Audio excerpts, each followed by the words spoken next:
Everyone, আসসালামু আলাইকুম। সবাইকে ঈদ মোবারক। সবাই আজকে অনেক হ্যাপি, তাই না? আজকে তো অনেক আনন্দের একটি দিন, আমাদের ঈদ। তো সবাই অনেক আনন্দে আছেন এবং সবাই খুব খুশিতে আছেন। সবারই ভালো ঈদ কেটেছে এই আশা রেখেই আমার ব্লগটি শুরু করছি। আমি আলহামদুলিল্লাহ আমিও অনেক ভালো আছি এবং অনেক আনন্দে আজকের দিনটি অতিবাহিত করতে পেরেছি। কারণ আমি হঠাৎ করেই ফেনী চলে এসেছি। মানে আমার ফেনীতে আসার কোনো প্রোগ্রামই ছিল না, মানে দেশে গ্রামে। তো হঠাৎ করে চলে আসাতে আরও বেশি ভালো লাগতেছে। এমনিতে আসলে শহরে, ঢাকা শহরে ঈদটা তেমন একটা সুন্দর যায় না, সুন্দর মনে হয় না। মানে সবার সাথে গ্রামে বা শ্বশুরবাড়িতে হোক, যেখানে হোক, আসলে কোথাও এসে বেড়াতে এসে ঈদ করলে তখন বেশি মজা লাগে। তো যাই হোক, অনেক ভালো ছিলাম। তো এখন আমি যেটা দেখাচ্ছি সেটার বিষয়টা একটু বলে নিই, অনেক কিছুই চলে যাচ্ছে এর ভিতরে। এই ভিডিওটা পুরোটাই আমার আগের শ্যুট করা ছিল, গত পরশু দিনের। কারণ গত পরশু দিন আমার ছেলে দেখতে পেরেছেন, হাই বলেছে সবাইকে। তো ও মালয়েশিয়ায় ইসলামিক ইউনিভার্সিটিতে পড়াশোনা করে। তো এসেছে, মানে 6 মাস আগে দিয়েছি, বাট এখন ভ্যাকেশন চলছে, তাই 1 মাসের মতোই বন্ধ। তো এই কারণে এসেছে। তো ও আসার উপলক্ষে একটু দাওয়াত দিয়েছি অনেকজনকে, ওর ফ্রেন্ডদের পরিবার সহ কয়েকজন আত্মীয় স্বজন সহ কিছু লোকজন দাওয়াত দিয়েছি, যার কারণে ব্যস্ত ছিলাম। আর হচ্ছে এখন ও যেটা যেটা এনেছে সেটা দেখছি। মানে ও এসে রেস্ট নিয়েছে, কারণ 11:30 পৌনে 12টায় অ্যালার্মের বাড়িতে বাসায় চলে এসেছে সকাল আর কি। তো একটু রেস্ট নিয়ে এখন 1-1:30 বাজে। ও এখন ওগুলোর লাকিজ কার্টুনগুলো খুলে দেখাচ্ছে। তো আমি আসলে অনেক কিছু আমার বাসার জন্য এনেছি, কারণ আমি যেগুলো আনতে পারিনি, তো ওকে যে মার্কেটের যেটা দেখেছি সেটা আবার ওকে ফোন দিয়ে বলে ভিডিও কলের মাধ্যমে যেটা যেটা আমার দরকার ছিল সেগুলো এনেছি। তো ও আবার আমার জন্য একটা ব্যাগ নিয়ে এসেছে, ওর আব্বুর জন্য একটা ঘড়ি, আর এই যে ভাইদের জন্য কিছু গিফটের জিনিস এনেছে। ওরা তো মহা খুশি, কারণ ছোটরা আসলে বড়রা কিছু আনলে, বাবা ভাই কেউ আনলে সেটার আনন্দ আসলে এটা অন্য রকম। দেখতেছেন আপনারা আমার মুনতাসির কত খুশি আর নাচতেছে। এই যে মেজোজনের জন্য সনির যে ইয়েগুলো হেডফোন সেগুলো এনেছে, চকলেট সহ বিভিন্ন জিনিসপত্র এনেছে আল্লাহর মেহরবানিতে। ও তো প্রথম হিসেবে ও প্রথমে আসছে আসলে, একা আসতে পেরেছে, এটাও আলহামদুলিল্লাহ। তো আমার জন্য যেগুলো যেগুলো দরকার সেগুলো আনতে পেরেছে খুব সুন্দরভাবে, কোনো অসুবিধা হয়নি। তো আমার ছেলের জন্য সবাই দোয়া করবেন। তো এগুলো সব খুলে দেখতেছি। এটা হলো পরশু দিনের শ্যুট। আমি আজকে ঈদের দিন আমার ভয়েসটা দিচ্ছি, কারণ পরশু দিন ও আসার দিন অনেক মেহমান ছিল, প্রায় 25 জনের মতো। ওগুলো খাওয়াইয়া তারপরে সকালে, মানে রাত তো টুকিটাকি করতে করতে গেল, সেরই খাওয়া। পরের দিন ও এসছে যখন, ওর কেনাকাটা কিছু ছিল, আগে করতে দেয়নি, বলে যে আমি এসে দেখে শুনে করবো। সেজন্য একটু কেনাকাটা করে আমরা মাগরিবের নামাজ পড়ে ফেনে চলে এসেছি আমার বড় জায়ের বাসার, বড় বাসুরের বাসায় আর কি। আমার শাশুড়ি এখানে ঈদ করবে সেজন্য তো চলে আসতে হয়েছে, যার কারণে। আর গতকালকে অনেক বিজি ছিলাম, খুবই ব্যস্ততায় দিন কেটেছে। আর আগের দিন আসলে মেহমান হলে পরের দিন একটু সকালটা অনেক কষ্টের যায়, বিশেষ করে আমরা মহিলাদের আর কি। তো সেটা আমরা যারা গৃহিণী তারা অবশ্যই ফিল করতে পারবেন।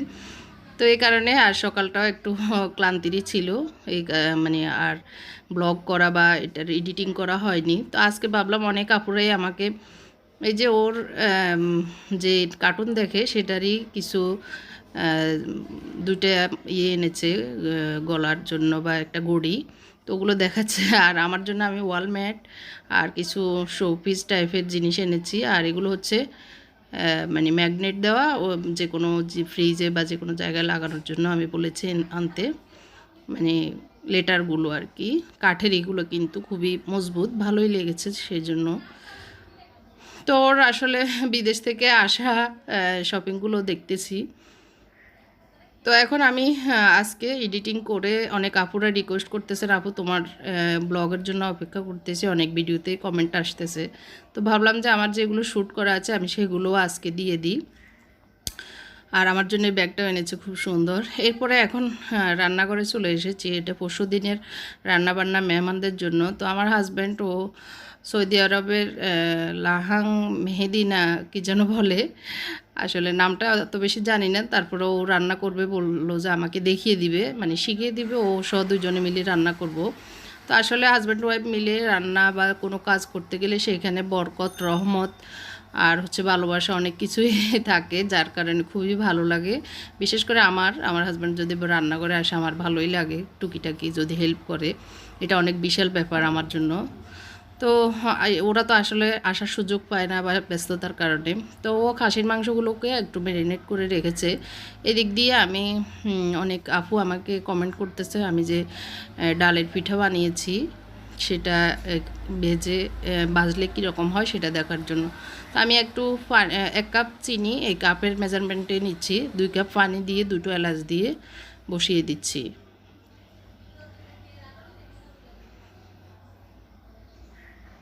এই পাতিলটা আমি নতুনই কিনেছি।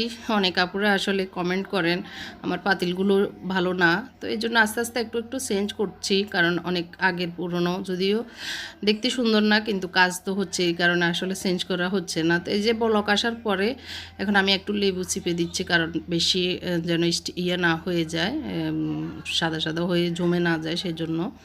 আর এদিক দিয়ে আমি তেল দিয়ে তেলের ভিতরে এটা টিপসি 1 চিমটি লবণ দিয়ে দিয়েছি, কারণ বেশি যেন তেল নষ্ট না হয়, টেনে না নেয় সেই জন্য। তো আপুরা বলেছেন আপুরা দেখে নিতে পারেন আমি কিভাবে এটাকে বেজে শিরাই দিচ্ছি।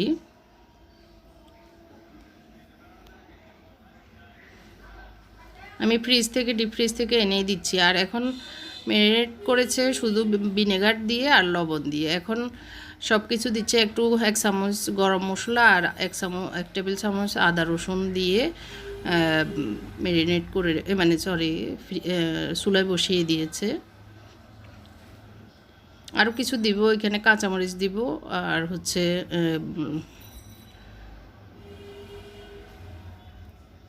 সেটা একটু পরে আমি দেখাচ্ছি কি দিচ্ছি। আর এখন আমি সবগুলো পিঠাকে উল্টিয়ে নিচ্ছি।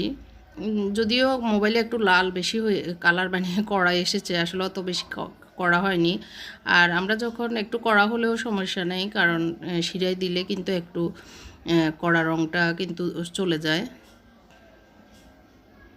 আমি এখন শিরাটাকে যদিও একটু নামিয়ে রেখেছিলাম, এখন আবার চুলায় বসিয়ে আমি একটু একটু করে শিরাগুলো 2-3 মিনিটের জন্য একটু ডিমে আঁচে রেখে দিচ্ছি, যেন ভালো করে শুষে নেয় পিঠাগুলো।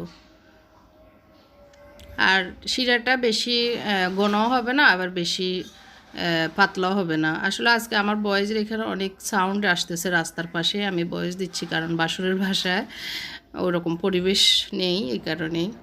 তো কোনো কিছু মনে করবেন না আপনারা। এই যে আমি বানিয়ে নিয়েছি, এখন পরিবেশন করে রেখেছি। তো এদিক দিয়ে আমি এখানে কাঁচামরিচ দিয়েছি আর হলো গোটা কয়েক পিস রসুন দিয়ে আমি এটাকে ইয়ে করে নিয়েছি, মানে একটু ভালো করে নরম করে নিয়েছি প্রেসার কুকারে। তো এখন আমি বড় একটা পাতিলে 2টো বাটার দিয়ে আরও অনেকক্ষণ কষিয়ে নিব, কারণ এই মাংস থেকে সুন্দরভাবে যেন ইয়েগুলো বেরিয়ে আসে, তেল মশলাগুলো। তো প্রেসার কুকারে মানে কাঁচামরিচটা দেওয়া হয়নি, এখনই দিচ্ছি আমি। এখানে করে নেওয়ার পর যে পানিটা থাকবে সেটা আমি রাইসে দিয়ে দিব।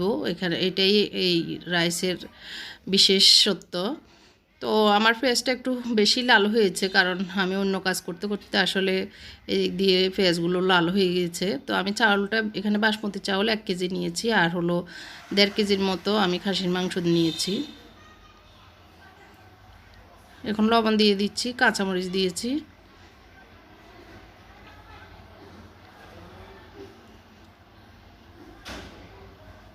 আর দিয়ে দিচ্ছি 1 চামচ গরম মশলা।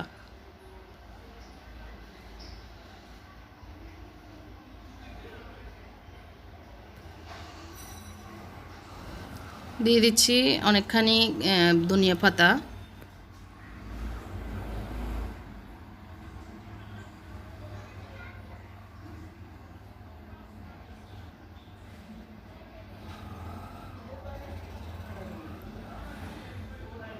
তো এখন আমি যে মাংসের ফানিগুলো ছিল সেগুলো রাইসে ঢেলে দিয়ে দিয়েছি, কারণ রাইসে ওই পানি দিয়ে রাইসটা হবে এই জন্য। তো যদিও একটু বেশি মনে হচ্ছে আমার পাতিলটা ছোট হয়েছে, কারণ আমি ওই পাতিলে ঢেলে দিব, এখানে একটু কষিয়ে নিচ্ছি শুধু। তো আমি মেপে নিচ্ছি বেশি হয়েছে কিনা, ঠিক মতোই আছে, মানে চাউলের উপরে চারাগুলোর থেকে একটু কম আছে পানি, অসুবিধা হবে না। আমি বেশি তো জোশ করব না, এটা একটু মানে 90% হলেই আমার এনাফ। এর 10% আমি এটাকে তাওয়াতে বসিয়ে দিব স্টিম করার জন্য। তো আমি এই বড় পাতিলে, ছোট পাতিল থেকে বড় পাতিলে ঢেলে নিয়েছি।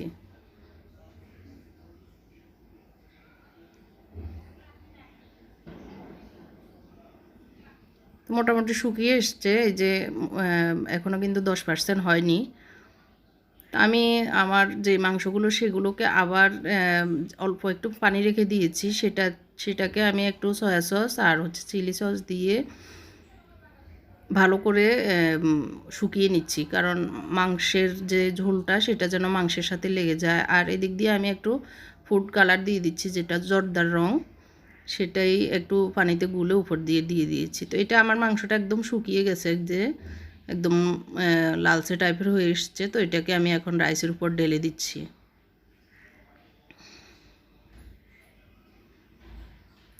এটা ঢেলে দিয়ে ঢাকনা দিয়ে আমি তাওয়ার উপরেই দিচ্ছি, দেখতে পেরেছেন। তো ঢাকনা দিয়ে বসিয়ে রাখবো প্রায় আধা ঘন্টার মতো। উপর দিয়ে যখন একদম ভাপ উঠবে তখনই মনে করব যে হয়ে গেছে, তারপর পরিবেশন করব। আজকে অনেক মেহমান আসবে, এই জন্য অনেক তাড়াহুড়োর রান্না। তা আমি ঢাকনা দিয়ে বসিয়ে এই যে অনেক ভাপ এসেছে, নামিয়ে নিয়েছি। এখন আমি চিংড়ি মাছ ভেজে নিচ্ছি, কারণ আমি রাইসের সাথে একটু চিংড়ি মাছ দিব। ইফতারের টাইমে একটু খেতে ভালো লাগবে, এই জন্য। না হয় না দিলেও চলে চিংড়ি মাছ। অনেক কিছু ইফতার বানিয়েছি, তো তার সাথে এই রাইসটা খাবে, এই জন্যই। তো সব কিছু আসলে আজকে যেহেতু মেহমানের রান্না, একটু তাড়াহুড়ো, সব কিছু দেখানো আসলে সম্ভব হচ্ছে না। তো আমি চিংড়ি মাছটাকে ভালো করে ভেজে নিয়েছি, শুকনো শুকনো পেঁয়াজ শুকনো করে ভেজে। তারপরে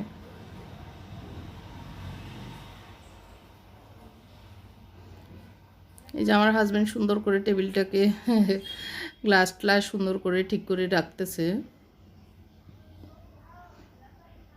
এখন 3:30 বাজে, এই টাইমটাই আসলে আমরা রান্না করে এখন ইফতারের টাইম। আমরা ইফতার খাচ্ছি, খাওয়া প্রায় শেষের পর্যায়ে।